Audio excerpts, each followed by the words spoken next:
자, 그러면 오늘 아침 시장에서 체크해봐야 될 것들 잘 정리해 주실 우리 RBK 투자증권의 박근영 부장님 모시겠습니다. 어서 오십시오. 네, 안녕하세요. 네, 반갑습니다. 아침 저녁으로 너무 고생 많으십니다. 아니요, 해야죠. 네, 어제 저녁에도 그러니까 나오셨거든요. 네. 저 증권업계 최고의 폐활량을 자랑하시는 분이죠. 네, 두 개의 신장을 갖고 계신 우리 박. 폐. 네? 신장하고 관련 없어요. 아니 신장 이분. 신장? 네. 키드니? 네. 그렇죠. 이제 신장 하나 팔고 뭐 이런 얘기가 예전에 한번 나왔었어요. 그랬어요. 네, 신장은 다 두 개지. 하나 팔아도 된다고. 제가 근데 담배를 안 핍니다. 그렇습니다. 예. 네. 그래서 좀 그것도 건강에는 좋은 것 같아요. 네, 유일하게 한번 펴본 게 옛날에 그 필립 모리스 투자할까 말까 그거 할 때 한번 펴보시고 안 피십니다. 네. 투자 안 하셨죠? 네, 안 했고요. 항상 투자할 때 모든 걸 다 직접 경험해 보시는 아시죠? 모든 건 아니죠. 피부 비용. 그 얘기 들었어. 예. 다 해보셨잖아요. 리쥬란 또 뭐였죠?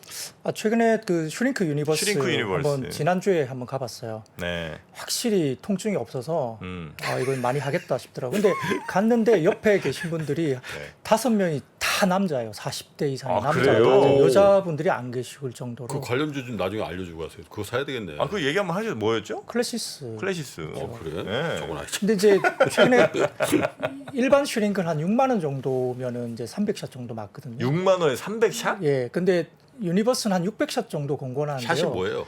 예, 뭐 이렇게 주사하는 뭐 그런 뭐 그런 뭐 이렇게 용량을 말하는 거겠죠. 근데 이제 600샷 정도 유니버스는 이야기를 하는데 한 21만 원 정도 하거든요. 근데 통증이 없으니까 되게 좋긴 하더라고요. 돈을 좀 더 내더라도. 네, 그리고 뭐 효과가 어떤지는 모르겠습니다만. 100샷만 추가해 줘요. 뭐 이런 거 있어요?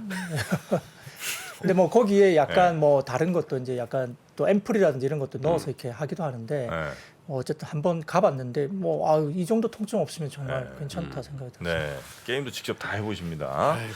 자, 우리 박근영 부장님과 함께 오늘은 일단 미국 시장 미국 시장이 참 없었군요. 네, 그렇습니다. 해외 시장 한번 쭉 짚어보겠습니다. 그러면. 네, 미국 장은 휴장이었고요. 그다음에 이제 뭐 유로스톡스 600 같은 경우는 플러스 0.6%, 그리고 닥스도 0.8, 영국도 0.2, 프랑스도 0.7. 전반적으로 유럽 시장도 괜찮았습니다. 근데 이제 우리가 좀 우려를 할 만한 게 이제 WTI 유가가 계속 올라가고 있습니다. 117달러 선까지 올라오고 있고요. 다행히 그래도 달러 인덱스는 100일 선 정도에서 뭐 머물고 있기 때문에 최근에 105선까지 올라갔다가 다소 이제 달러가 조금 빠지고 있는 부분이죠.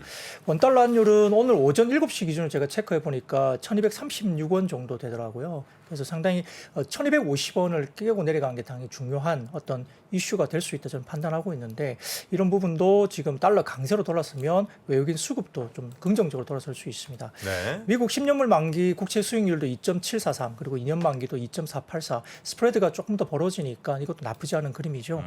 그래서 이제 유럽 같은 경우는 물가 지수가 되게 높게 나왔습니다. 지금 독일과 스페인 같은 경우도 CPI 상승률이 8%대니까 유럽도 사실은 발등에 좀 불이 떨어져 있는 상황이죠. 그래서 전반적으로 7월 정도에 유럽도 아마 기준금리를 좀 올릴 수 있다 이야기 나오고 있고, 뭐 강한 기준금리 인상까지도 이야기가 좀 나오고 있는 모습인데요. 그러다 보니까 이제 그 달러 인덱스도 여기에 따라서 좀 빠지는 모습이 보이고 있습니다. 그래서 이런 부분들은 뭐 국내 환율 부분에서 나쁘지 않은 것 같습니다. 네. 그래서 최근에 말씀드린 것처럼 이제 미국의 고물가 피크아웃 조짐이라든지 그다음에 경제 지표 이런 부분들이 견조하게 나타나고 있기 때문에 일단 단기적으로는 경기 침체 우려는 해소가 되고 있는데, 잠깐 말씀드린 것처럼 미국도 이제 소비자 태도 지수가 빠지고 있고, 그다음에 일부 EPS가 2분기에 다소 좀 하향 조정되고 있는 모습이 있기 때문에 너무 좋게만 또 해석하기에는 다소 좀 빠르게 가는 것이 아니냐 느낌도 듭니다. 안돌랠리가 좀 더 이어질 수는 있지만 이런 부분은 조금 저희가 약간 보수적으로 약간 좀 조심을 해야 되는 부분 같고요. 어제 이제 중국 상하이 쪽에 이제 코로나 진정세 때문에 이제 오픈이 될 텐데, 당국이 50개 지원책이 포함된 56조 원 상당의 경기 부양책이 국내 증시에는 아무튼 하방을 굉장히 지지해주는 좋은 이야기가 되고 있고, 금리 인하까지 되고 있으니까 사실은 국내 증시는 중국 쪽의 영향을 좀 더 최근에 받고 있는 것 같아요. 하방 쪽이 좀 탄탄하게 가고 있는 것 같습니다. 그래서 이제 전반적인 중국 경기 회복 관련된 이 부분도 좋아지고 있는데요. 그러다 보니까 또 이제 니켈이나 구리 등 금속 가격이 또 다시 이제 올라가죠. 또 올라. 수요가 좋아지니까 그럴 수밖에 골드만은 없죠. 빠진다는데. 예, 그래서 유가도 그렇고요. 금속 가격도 올라가면 또 이제 뭐 경기 관련된 지표가 조금 빠지는 듯하다가 어떻게 될지 좀 이 부분도 변수가 될 것 같고요. 또 이제 EU가 러시아산 원유 금수 조치 관련된 부분이 이제 또 이슈가 있지 않습니까? 일부 이제 나라가 좀 반대는 하고 있지만 네. 원유를 또 이제 금수 조치하고 뭐 최가 마지막에는 천연가스를 건드리겠지만 그건 쉽지는 않을 것 같고 유가 같은 경우는 다소 이제 원유 금수 조치 때문에 또 잘 안 빠지는 모습. 그리고 중국의 뭐 경기 부양책 발표나 뭐 미국 드라이빙 시즌은 이번 주부터 시작이 이미 됐습니다. 네. 이제 자동차 차고 이제 다 이 정말 좋은 시즌에 이제 지금 놀러 다니시는 수요가 굉장히 많을 거예요. 그러다 보니까 유가 상승 압력이 충분히 되고 있는데 이 시장에서는 두 가지 정도의 변수가 있다고 봅니다. 이 베네수엘라 변수하고 사우디아라비아 변수가 있는데 이 베네수엘라는 사실은 이 매장량 기준으로서는 글로벌 1위예요. 네. 그런데 이제 인력도 없고 기술도 너무 좀 딸리니까 너무 이게 중진류죠. 근데. 개발이 잘 안 되고 있죠. 그래서 미국이 좀 호흡을 하면서 사실 좀 해줘야 되는데 이 관계가 또 썩 그렇게 안 좋죠. 예, 아주 순탄하지는 않죠. 네. 그런 부분도 있고요. 사우디 같은 경우는 바이든 대통령 거의 뭐 원수 관계처럼 이렇게 있잖아요. 그래서 사우디 원수예요, 쪽에서는 바이든 대통령 직접 와가지고 무릎 꿇면 내가 해줄게 뭐 이런 식으로 지금 좀 버티고 있는 거예요. 그러니까 증산을 안 하고 이렇게 야 직접 날라와. 근데 지난번에 한번 외무부 장관인가 한번 보냈었어요. 그때 사우디 쪽에서 콧방귀도 안 끼고 바이든 대통령이 직접 와 이렇게 된 거거든요. 근데 최근에 그 월가에서는 바이든 대통령이 직접 갈 수도 있다는 이야기가 조금 나오는 것 같습니다. 왜냐하면 이제 연말로 가면은 선거도 있고 인플레를 잡아야 되는데 유가를 빨리 좀 잡아야 되니까 그리고 그 비축률을 되게 방출을 많이 하고 있잖아요. 그러니까 미국에서? 그렇죠. 일간 100만 배럴 정도 방출하고 있고 6개월 정도 방출하는데 이 비축률 재고가 계속 빠지잖아요. 그러면 결국은 어떻게 됩니까? 비축률을 채워야 되잖아요.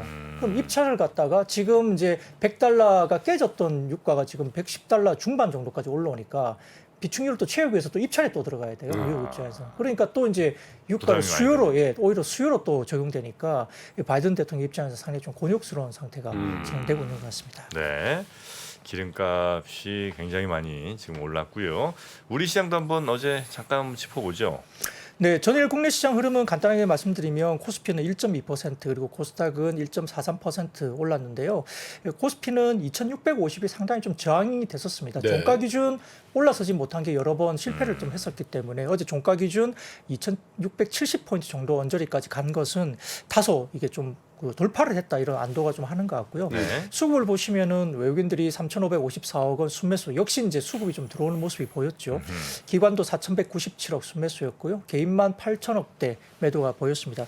특히 이제 뭐 금융투자나 연기금, 투신, 사모보험 줄줄이 이제 사기 시작했는데 이 금융투자는 우리가 이제 연속적인 매매가 된다를 보기에는 좀 보장이 어렵습니다. 다소 이제 단기적으로 뭐 살았다 팔았다 할 수 있기 때문에 전일 좀 많이 샀다고 해서 좀 안심할 수 있는 수급은 아닙니다만 아무튼 외국인들이 선물이 어제도 3,166억 사줬고 기관도 1,019억. 그러니까 선물 매수가 이어지면서 이제 프로그램이라든지 이런 쪽도 네. 들어왔다 보시면 되겠죠. 그래서 이제 시장에서 공포감을 조성했던 뭐 인플레이션 정점에 대한 뭐 이야기 이런 기대감 때문에 이제 굉장히 올라왔고요. 장 후반까지 쭉 힘이 좋았었어요. 최근에 미국 시장도 보면 아침 시작에서 쭉 끝까지 좀 올라오는 모습들이 힘이 그렇죠. 좋았던 전략 모습이었고요. 후방이죠. 네, 그렇고 또 이제 종목별로 봐도 한 80에서 90% 정도 종목들이 올라오니까 다소 좀 시장에서 편안하게 좀 탄탄하게 주가가 올라온 모습을 보여주고 있는데 뭐 국내 시장 같은 경우도 어제 그랬습니다. 그래서 경기 심리는 여전하지만 외국인들이 이 거래일 연속 현선물 동반 순매수가 유입됐다는 것은 수급적으로 다소 조금 안 돌아갈 수 있는 모습이고요. 예, 원달러 환율도 전일 종가로 봐서는 지금 1,238.6원 그러니까 상당히 1,250원을 깨면서 예, 2월 이후에 최초로 50일 평균선을 하회하니까 이 부분도 되게 중요한 변곡점으로 보입니다. 그래서 전일 같은 경우는 미디어나 컨텐츠, 음원, 뭐 건설기계, 중국 소비 관련주, 로봇이나 사료, AR, VR 뭐 다양한 관련된 업종들이 올라갔고요. 다만 이제 어제 삼성 SDI 목표가 하향 논란이 다소 좀 있었죠.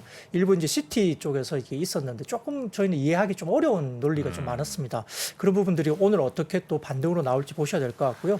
해운업종 단기 조정이 있었습니다만 삼성증권에서 어제 장중 코멘트를 바로 내면서 여러 가지 부분에서는 1분기보다 평균 BDI가 훨씬 높은 수준이기 때문에 1분기보다 2분기가 훨씬 실적이 좋을 것이다. 그래서 조정 시에 좀 매수하는 게 어떠냐 이렇게 권고하는 코멘트가 나왔습니다. 그래서 말씀드렸던 2,650의 단기적 기술적인 저항선을 돌파하면서 네. 그 코스피 영업이익이 지금 전체 코스피 영업이익이 255조 원까지 상향 조정이 계속되고 있습니다.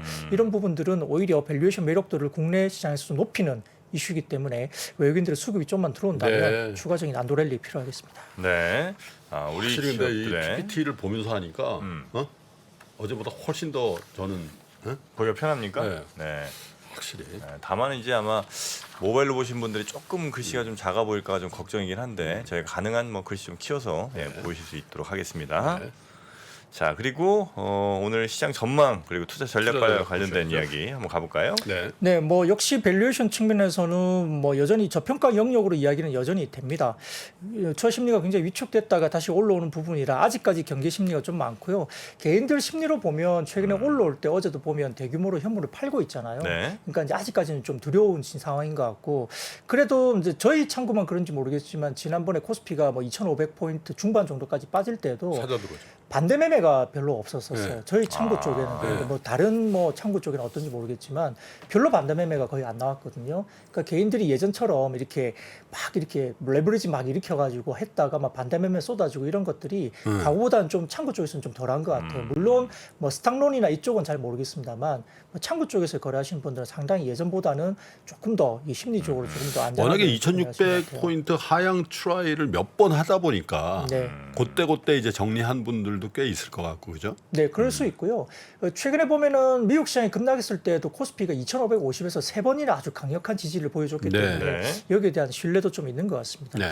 그래서 이제 전체적으로 보면은 고객 예탁금은 살짝 줄었습니다. 58조, 뭐 58.4조 원이니까 전일 대비 4천억 정도 줄었고요. 좀 아쉽죠.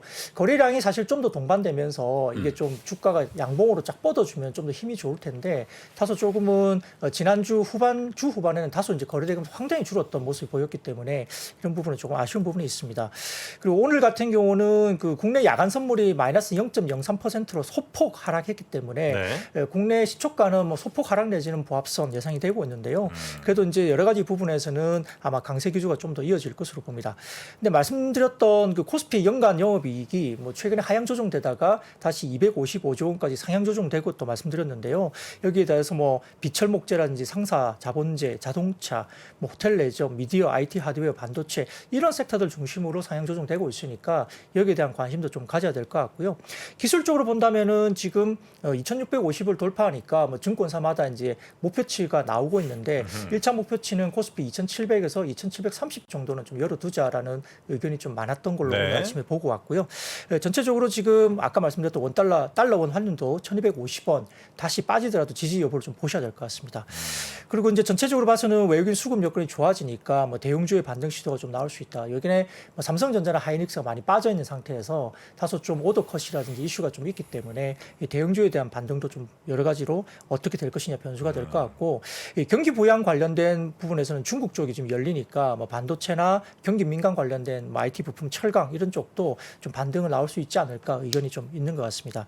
그리고 이제 선거 이후에 뭐 어떻게 될지 모르겠습니다만 지금 계속 여당에서 말하고 있는 재건축 재개발 활성화 대책 이게 좀 상당히 좀 커 보일 수도 있거든요. 지금 그렇게 되면 선거가 끝나고 이제 결과가 나온 뒤에 아마 정부 발표가 좀 잇따를 수 있다는 기대감도 있기 때문에 뭐 대형 건설사 등에 대한 모멘텀도 이런 재개발 재건축 관련된 이슈도 좀 불거질 수 있으니까 네. 지켜볼 필요는 있겠습니다. 네.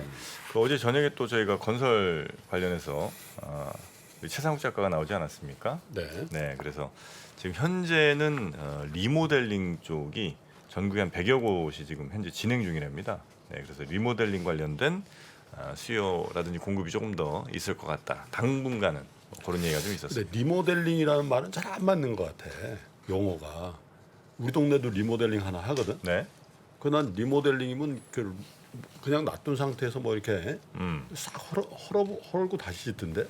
그러니까 거의 재건축 비슷하게 하는데 그러니까. 뼈대만 남겨놓고 그러더라고요. 근데 네. 이제 리모델링은 안에 뭐 내장만 받고 이런 것 같은데 그게 그러니까 아니고 수직 증축도 하고. 증축도 하고 또 수평 증축도 하고 그러니까. 지하로 저 주차장 뚫고 그러니까 거의 이런- 다시 짓는 거예요. 보니까. 근데 이제 다시 건설업이라는 측면에서는 그죠? 그러니까 그게 결코 작은 사업이 작은 아니라는 사업이 거죠.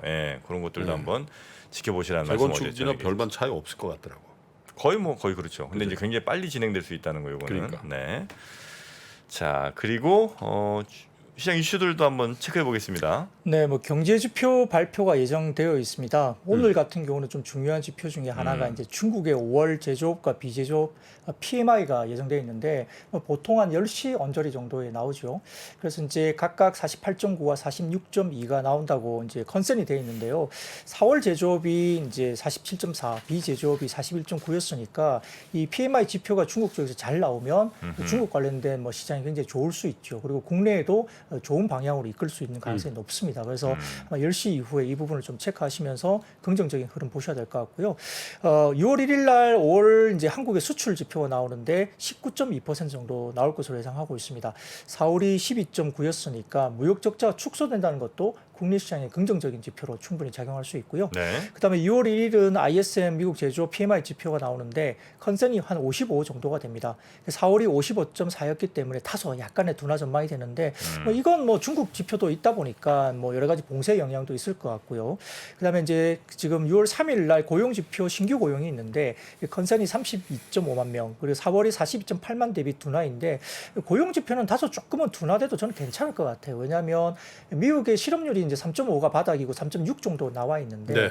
팬데믹 이전에 4%대도 완전 고용이라고 했기 때문에 그렇죠. 네. 패드가 다소 이 부분을 조금 더 높이더라도 상당히 괜찮다라고 생각할 것 같아요. 그래서 시장의 악재는 될 것 같지는 않습니다. 시간당 임금도 6월 3일 날 컨센이 5.2% 상승으로 보이는데 4월에 5.5% 대비 둔화하니까 이것도 인플레 지표를 다소 낮추는 또 요소가 될 수 있기 때문에 예. 나쁠 것 같지는 않고요. 6월 10일 날 5월 CPI 발표인데 이것도 컨센이 평균 8.27% 정도인데 4월에 8.3이니까 또 다시 좀 둔화되죠. 그래서 인플레이션 피크아웃에 관련된 지표로서는 충분히 백업을 해줄 수 있는 지표일 수 있는데 근데 네. 좀 부담스러운 것은 최근에 이제 유가가 다시 올라간다는 점이 향후에 한두 달 내에 다시 이 지표들이 꺾이지 않고 돌아설까에 대한 불안감이 좀 아직은 남아 있다고 볼 수 있습니다. 네. 그 5월 수출이 19.2% 이거는 추정이죠, 추정. 추정입니다. 네, 내일 이 시간에 나오는데. 네, 맞습니다. 내일 이 네. 시간에 나오는데 빨간 글자로 다 해서 이제 그 보시는 분이 벌써 나왔나 이렇게 생각하실 수가 있는데 추정입니다, 추정. 네. 자, 그리고 또 뭐 SK 하이닉스 본사에서 뭐 있습니까? 네, 사실 이게 어제 어제 이슈였거든요. 네. 그래서 이제 이 부분이 상당히 좀 중요했는데 시장에서 별로 언급이 안 됐던 것 같습니다. 이게 지금 윤석열 정부의 산업 정책에 대한 첫 번째 이 약간 그림을 그려지는 이런 모습인데요. 네. 그 지금 산업통상자원부 장관이 SK 하이닉스 본사에서 주재해서 제1차 산업전략 원탁 회의를 개최하고 관련된 뭐 하이닉스 본사 쪽에 뭐 라인들을 좀 둘러보는 그런 이슈가 좀 있었는데요. 이게 이제 상반기 중에 이 반도체 산업 발전 전략을 발표할 예정이다 이렇게 이야기가 됐습니다. 그래서 결국 정책 발표의 시기는 저희가 6월 정도로 이렇게 이야기되고 있는 상황이고요.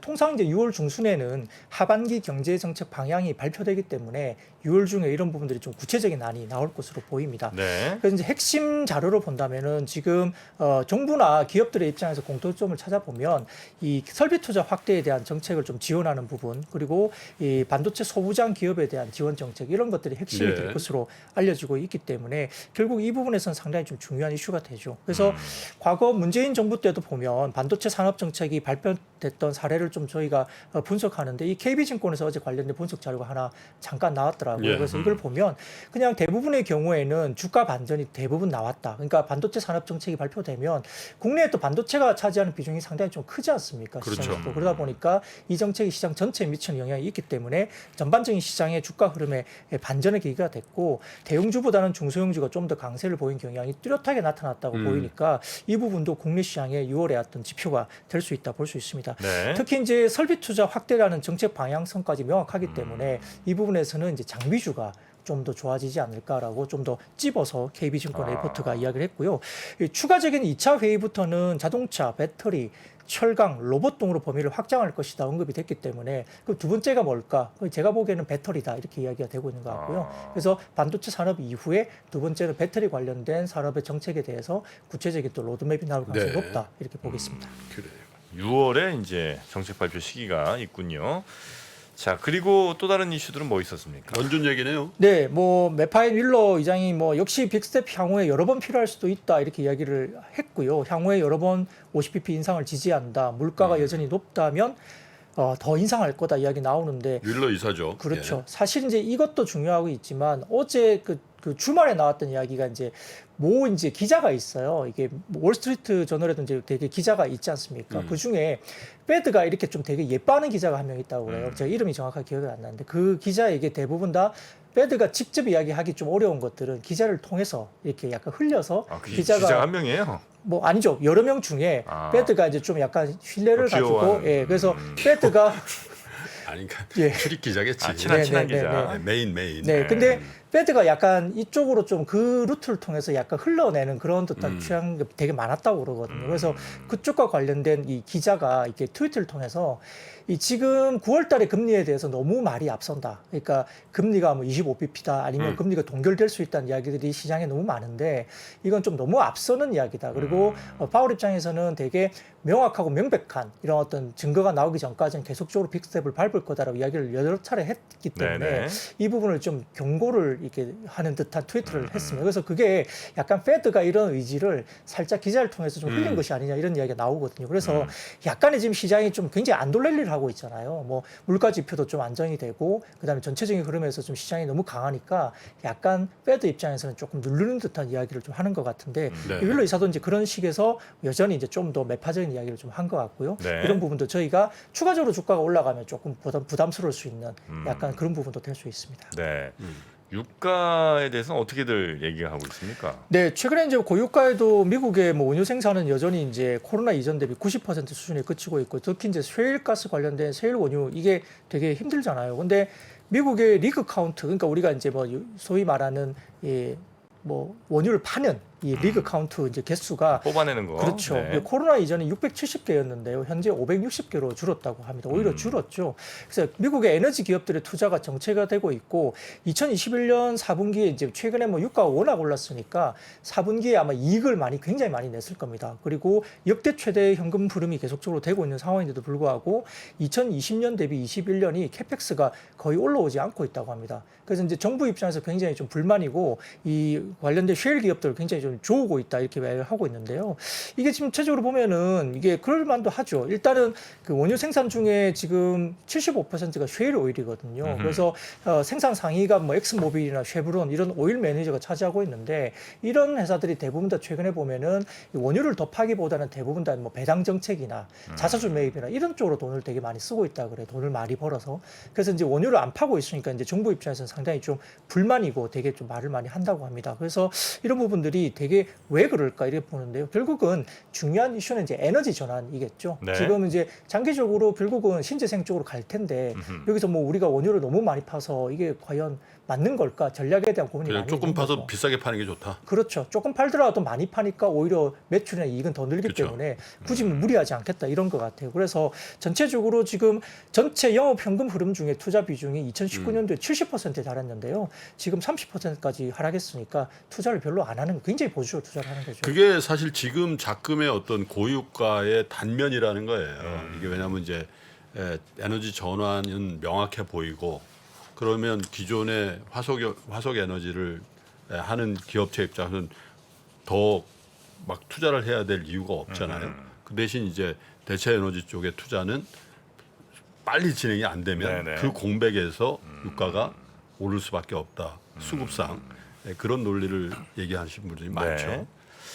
자, 그리고 끝으로 저 태양광 관련된 거 하나만 더 체크하고 끝내겠습니다. 네, 그 중국의 폴리실리콘 스팟 가격이 어제도 뭐 중국 현지에서는 굉장히 오른 걸로 이렇게 네. 나왔습니다. 그래서 최근에 태양광이 핫하지만은 주가가 다소 단기에 오르긴 했으나 탄력이 좀 둔화될지언정 중국 폴리시콘 가격의 상승세가 좀 계속적으로 되고 있다는 점 때문에 조금 더 시각에서는 긍정적으로 접근하자는 이야기들이 꽤 많은 것 같아요. 그래서 지금 중국이 가장 태양광 쪽은 뭐 수요가 가장 큰 글로벌리 가장 큰 국가이기 때문에 이제 굉장히 보고 있는데 2022년 태양광 설치량 예상을 지금 굉장히 뛰어넘고 있습니다. 그래서 현재 진행 중인 프로젝트가 121기가와트라고 전해지고 있는데요. 작년 같은 경우는 55기가와트 설치를 했고요. 올해 당초 예상이 80기가와트 정도 수준이었는데 지금 121기가와트까지 지금 진행이 현실적으로 하고 있다 그러니까 네. 뭐 폴리 가격이라든지 태양광 쪽이 핫 이슈가 되겠죠. 정부 정책적으로도 지금 자금이 많이 유입되고 있기 때문에 국내 관련주들이 좀 더 긍정적으로 좀 주가가 이어질 수 있지 않을까 이렇게 보고 있고요. OCI 같은 경우는 보면은 최근에 주가가 좋았는데 딱 PBR 0.7배에서 리바운드가 나왔거든요. 역사적으로 0.7배 수준이 이제 밴드 저점으로 인식됐기 때문에 그 부분에서 주가가 이제 오르기 시작하면서 다소 좀 최근에 조금 오르긴 했지만 SDN이나 뭐 하나솔루션 이런 종목들도 이제 확산되고 있지만 조금 오른 부분에서 뭐 눌림목이 나올 수 있으나 좀 더 긍정적으로 좀 보는 시각이 많기 때문에 네. 주가 부분이 좀 더 상향 조정될 가능성이 높다 볼 수 있겠습니다. 알겠습니다. 자, 오늘 역시 박근영 부장님과 함께 아침 시장 좀 정리를 해봤고요. 하여튼 이번 주 다음 주 좀 잘 좀 부탁드리겠습니다. 네. 우리 IBK 투자증권의 박근영 부장님 대단히 고맙습니다. 네, 감사합니다. 집중해 주세요. 인남식 교수님 강의에 현장 수강생을 모집합니다. 완전히 다른 세계관과 생각과 네네네. 이질성을 가지고 있는 사람들이 살아나가는 현장을 볼 수가 있고요. 많은 화두를 각자 얻을 수 있는 공간이라 주말마다 중동 학개론을 통해서 우리에게 정말 귀한 영감을 주셨던 인남식 교수님. 위즈덤 칼리지에서는 교수님을 직접 만나 더 큰 감동을 느낄 수 있습니다. 직접 질문하고 토론할 수 있는 현장 수강의 기회. 6월 5일까지 신청하고 꼭 참여해 보세요. 새로운 세상에 눈을 뜨는 시간 위즈덤 칼리지. 위즈덤 칼리지의 모든 강의는 수강 신청 시점부터 1년 동안 반복해서 보실 수 있습니다.